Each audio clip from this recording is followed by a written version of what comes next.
What is up everyone, it is Super Saiyan here, welcoming you to the first episode of What If Future Gohan Survived. Future Gohan is one of my favourite Dragon Ball characters, maybe even my favourite tied with Goku. So I've been thinking about doing this idea for a while, and I'm finally doing it. If you enjoyed today's video, please like and subscribe, and comment down below any ideas you would like to see me do. If you want to support me, then you can become a channel member or Patreon member. Links to both in the description.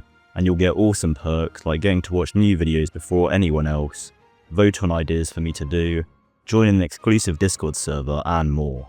Anyway, with all of that out of the way, let's get into the video. This video begins in the distant future. Gohan and Trunks hear an explosion in a nearby city, and know it has to be the androids again. Gohan knows he has to go and fight, and Trunks wants to join him, but Gohan won't let Trunks risk his life here. He couldn't forgive himself if anything happened to him. This is his battle for now. Trunks isn't quite ready just yet. Gohan chops Trunks on the back of his neck, knocking him out, and then flies over to the city. But Gohan has a very bad feeling, believing this may be the last time he sees Trunks. He hopes that one day, Trunks will become stronger than he ever was. Gohan touches down on the ground, standing face to face with the bane of his existence, the androids. The androids smirk, seeing their favourite toys back again, but this time, they are going to put an end to their little game, once and for all. Gohan tells them, "You can't win. You can't destroy what I really am. Even if you manage to kill this body, someone even stronger would surface and take my place. Not one death will go unaccounted for. Not one." 17 lets out a slight laugh, saying with all that bravado, he better not run this time. Gohan doesn't respond, instead then rushing at Android 17, punching him into a building, as he then begins to fly after him, but Android 18 appears in front of Gohan, kicking him into the ground. Gohan gets back on his feet, but Android 18 touches down in front of him, throwing an onslaught of punches, with Gohan narrowly dodging and blocking every single one. But he then feels a sharp pain in his back, as he turns his head and sees Android 17 is behind him, and just landed a devastating punch to his spine. Gohan begins to tremble, nearly falling to his knees, but he manages to keep himself up, bursting his aura to knock both androids back a short distance, and he begins to fire a barrage of ki blasts at the pair. However, the androids easily tank the blasts, flying through them, and in unison, landing a thunderous kick to Gohan's stomach, making him cough out blood as he is sent crashing into a building. Gohan is fading in and out of consciousness, but he has to keep fighting. He can't die here. Gohan barely manages to get up onto his feet once more, and thinks to himself, can I let this one go? Can I let it be someone else's problem, just for a minute, so I can rest? No, I can't, but I wish I could. God, I wish I could. I haven't had anything to eat or drink. They're not even tired, but I am. I'm hurt and I'm tired and I want to go home and I want to sleep and I don't want to be here. But Gohan resolves himself to keep going. And as he is about to make his move, he is shocked and has a terrified expression on his face as he hears a voice. It can't be Trunks. Trunks flies onto the scene, shouting that he will save Gohan. No, he must have not hit him hard enough. He can't be here. He'll get himself killed. 17 and 18 smirk, 18 saying, she'll handle the brat, and 17 tells her to go right ahead. He doesn't care about that small fry in the slightest, but their friend over here does. Android 18 begins toying with Trunks, smacking him around with ease, and evading every single attack Trunks tries to throw at her. Gohan rushes in, trying to help Trunks, but 17 gets in the way, telling him to let his sister have her fun. But Gohan ignores this, and powers up a massive ki blast, firing it at 17, but 17 smacks it away, Gohan being stunned for a brief moment in complete disbelief. But in this moment, 17 blitzes towards Gohan and lands a ferocious combination on him, before putting his fist together and slamming Gohan down, leaving Gohan laying on the ground. 17 tells Gohan to stay down this time, but yet again, Gohan rises to one knee, saying, as long as he draws breath, he will keep getting up. Android 17 smirks, saying Gohan has one heck of a resolve. It's a shame, that will get him nowhere in this fight. The pair then both stop, as a scream echoes throughout the battlefield. Gohan looks up, and his eyes widen. No, it can't. Android 18 is hovering in the air, holding the lifeless body of Trunks. 18 says, she's bored. Her toy broke, And 17 says that's what she gets for picking the weakling to fight. 18 is about to respond, but then the entire planet begins to rumble. Is that an earthquake?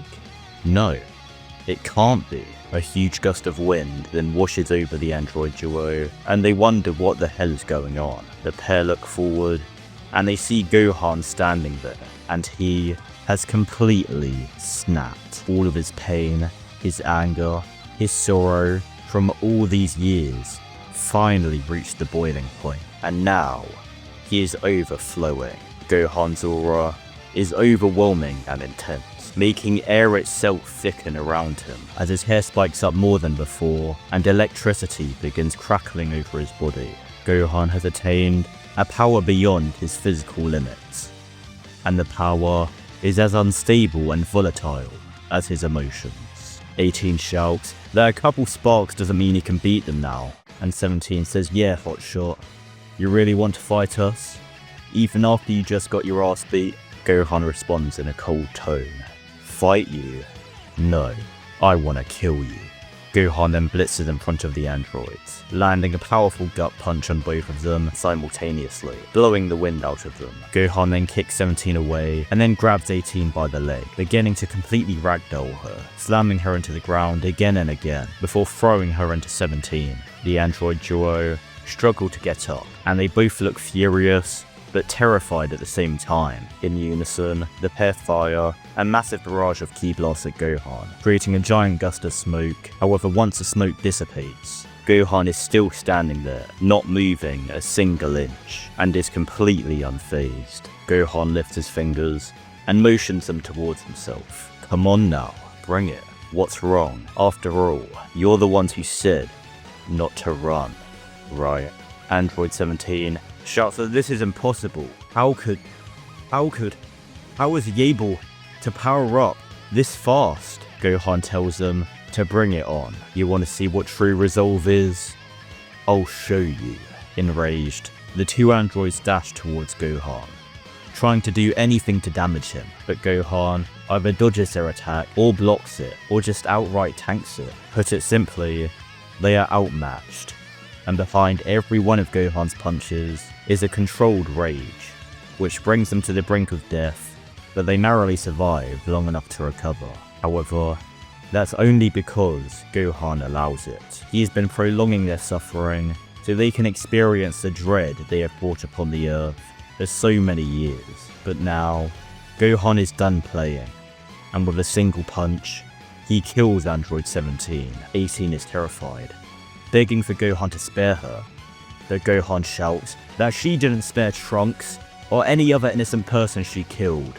She doesn't deserve mercy, and so Gohan puts a swift end to her as well. And before people think Gohan is very out of character right now, rewatch what happens after Gohan goes Super Saiyan 2 in the Cell Saga, and remember, this Gohan has been suffering for over a decade more than that. As soon as the battle ended, Gohan reverts to his base form. It seems that power-up was only temporary, since he missed a couple steps to achieve that form fully. Gohan has finally saved the future, but at what cost? He can't even smile after finally winning, and before he does anything else, he needs to tell Bulma. And so, Gohan heads to Capsule Corp, telling her everything that happened, and Bulma begins to cry, filled with sorrow. Trunks is really gone, and they have no Dragon Balls to bring him back. Gohan tries to console her, but he feels just as distraught as her. There has to be a way through this, right? If only they knew where Namek was. They could use their Dragon Balls. A voice then butts in, saying they can help with that. Gohan and Bulma are confused, asking who is that? And it's actually King Kai. When Trunks died, King Yama allowed him to keep his body, since he tried protecting the Earth from the androids multiple times. And he is a bit of a bias for the Z-Fighters at this point. And so, King Yama told Trunks he should head to King Kai's planet. And after arriving, he spoke to King Kai, and they watched Gohan defeat the androids. So, King Kai won't give them the coordinates to New Namek, but instead, he will communicate with the Namekian Elder and tell them what to wish for. However, they do have to remember, only those who died less than 10 years ago will be revived. So even though they can bring back Trunks, they can't bring back the rest of their friends. Gohan and Bulma are both elated. It is disappointing that they can't bring back the rest of their friends, but still, they can revive so many lives. And they can revive Trunks. And so, King Kai gets in contact with the Namekians, who have upgraded their Dragon Balls, meaning with only one wish, everyone killed by the androids in the last 10 years gets brought back to life. And with a second wish, all the damage and destruction caused by the androids gets reversed. Gohan and Bulma didn't need to use the third wish, but the Namekians had an idea, using the wish to send Dende to Earth, so he can become its new guardian, and make a new set of Dragon Balls there. So, Dende arrives in front of the pair, and they have a reunion after so many years, Dende apologizing, as the Namekians had no idea what was happening on Earth, otherwise they could have helped. Gohan says, "It's okay." And moments later, Trunks arrives, Bulma immediately hugging him, and telling him to never leave her again. Trunks smiles, saying he won't. And at last, Gohan is able to smile after his victory, as the world is now at peace. Sometime later, Gohan hovers in the air, looking over the newly restored city, and lets out a sigh of relief. He's been so anxious for so long, but finally the world isn't in danger.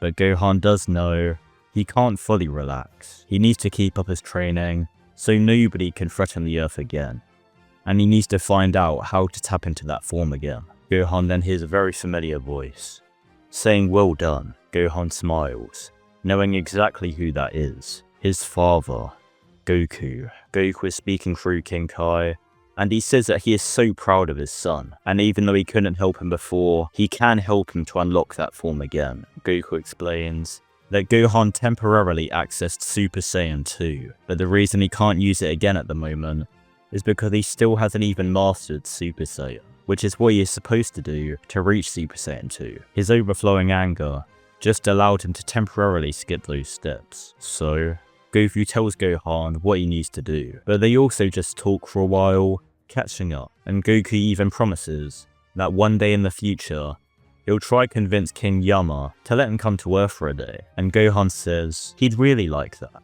and he is sure his mum would too. But with that said, we're going to end off this part here. Hopefully you guys enjoyed this video, and if you did, then make sure to like, subscribe, and comment down below if you enjoyed. Remember, if you want to support me, then you can join the Patreon or become a channel member. You can also join the Discord server from the link in the description, and I hope to see you all in the next video. Goodbye guys.